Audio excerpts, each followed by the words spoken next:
ko. Saan? Doon sa mga kaibigan ko. Pero hindi niya alam mga hostess. Hostess yung binigyan ko. Eh, siyempre, madalakas kumita yun eh. Binigyan ko. Ang punyemos naman, hindi naman nababayaran. Niloko ko. Eh, manluloko mga hostess eh. Tapos, meron akong isang bagay na hindi may inuwian diyan sa Washington.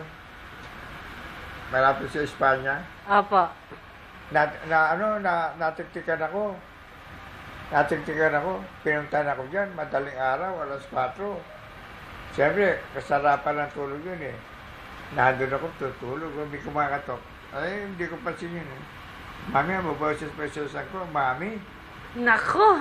Nahanap ako. Hindi na ako makalitas. Eh, kwarto yun eh. Patay, kaka. Ay, yung mga PX na yung damit, wala na, napamigay ko na eh. Hinahanap sa akin kasi yung bayad. Nako.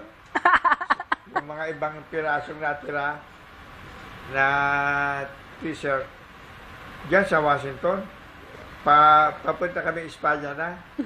Naghahadali akong lumakat, lakad takbo. Inahabol ako dyan eh. Talagang hinahagis yung t-shirt, binabato sa likod ko eh. Nako, patay. Hindi na ako lumilingon. Diretso. Siyempre, kukunin niya uli yung t-shirt. Babalibag uli sa akin. Hindi ako bino. Talang yung boy ka ako to. Isang araw sa akin yan eh. Sabi ko, naloko na. Binabato ko ng t-shirt dyan, no, sa Washington. Tapos, dadamputin niya uli. Pagka malapit na naman sa akin, siyempre, nakakaya eh. Hindi ako nagpaparata sa mga taong kasalubong na nag-aaway kami. Eh, siyempre, galit siya. Walang pakialam ang mundo sa kanya eh. Galit eh. Ewan, meron pang konting hiya. Diretso ako, siya, walang hiya, anong hiya? Oh, tayo na yan. Taraka yan, ayun. Hanggang nakarating kami sa Espanya, ay lalakad na. Alam ko kung paano na nangyari na nga. Basta hindi ako umuwi ng bahay. Tsak, aabutan ako ng ano eh. At saka nakakayat. Basta ba kami nakatira nyon? Dito na yata. Oo, dito na. Naka. Pero mahal na mahal mo naman si Mamang. Ano na? Mahal na mahal mo naman si Mamang. Ay, oo. Mahal na mahal mo si Mamang, pa? Ay, oo. Wala, ano. At saka, isa pa, ng mga parong yun, wala na, ano, tatlo lang sila niligaban ko eh. Si Cherry Hill, Gonzalo. Mistisa yun. Kaya lang, hindi ako, pumasa ako, kaya lang, malalaki yung buras eh, mga Kasilaloy. Opo. Gonzalo apelido eh. Diyan sa Oldenel. Hindi ako nagano kasi tatakot ako yung mga magiging bayaw ko, lalaki oh. Mga ano eh, Gonzalo apelido, mga Kastila. Opo. Yung mga panga niyan, ay, lalapat. Sinelas. Nako. Niligawan ko yun, okay lang. Pero nung bandang uli, takot. Mahirap. Ma-under ako nun. Ang lalaki mga tao. Tsaka sila, Loy.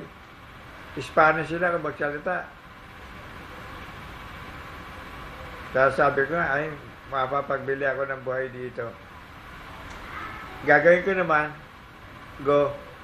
may tindahan sa kanto. Bago ako pumunta sa kanila, para umakyat ng ligaw, mga gabi, hapon. Inom ako ng nag-inom na rin ako yun, pero hindi kano. Yung hot milk, Opo. yan. Pupunta ka ron.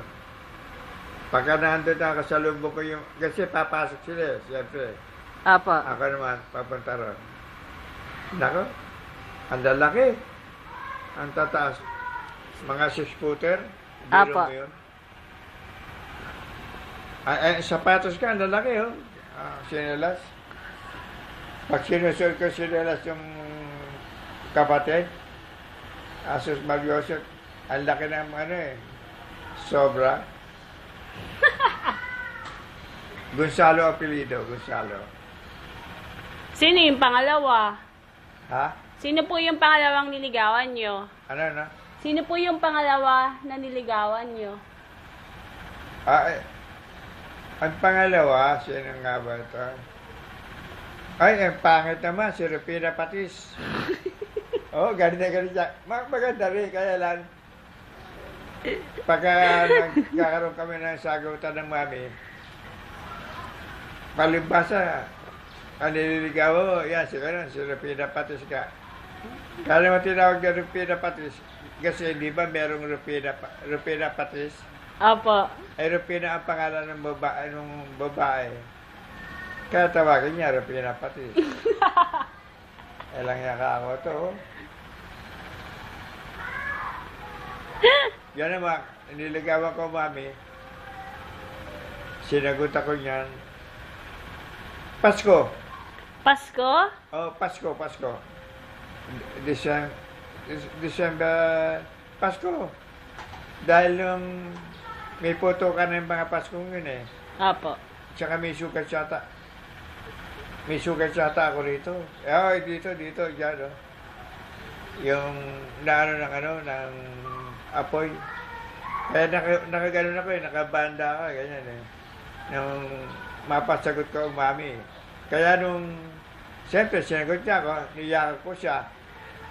Nakalimutan ko, may sugat ako rito. Nung yakapin ko siya, niyakap niya rin ako, ay, umaray ako.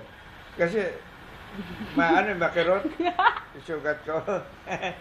Kaya sabi niya, bakit? May sugat ako eh, nakalimutan, nakaano ako eh, yung jacket, na dilaw. Tapos merong nakabanda ko, nakagano, tali. Nawala doon sa loob ko. Sabi niya, bakit? Hindi niya alam na ipit ito. Sakit. Diyan sa condominium. Kundiman. Apo. Sa Espanya. Maano doon? Bali ba? Natira sila sa kamag-anak namin. Yung bahay na yun, hindi ko rin alam eh. Sa kay Florentino Collantes. Yung Makata. Apo. Yung Makata. Doon sila umuupa. Kaya nung malaman ko lahat, na Collantes din pala yung bahay na yun. Sa kapatid yata ng lolo ko, gano'n. Ang tagal na nun, Pang. Kailan pa yon?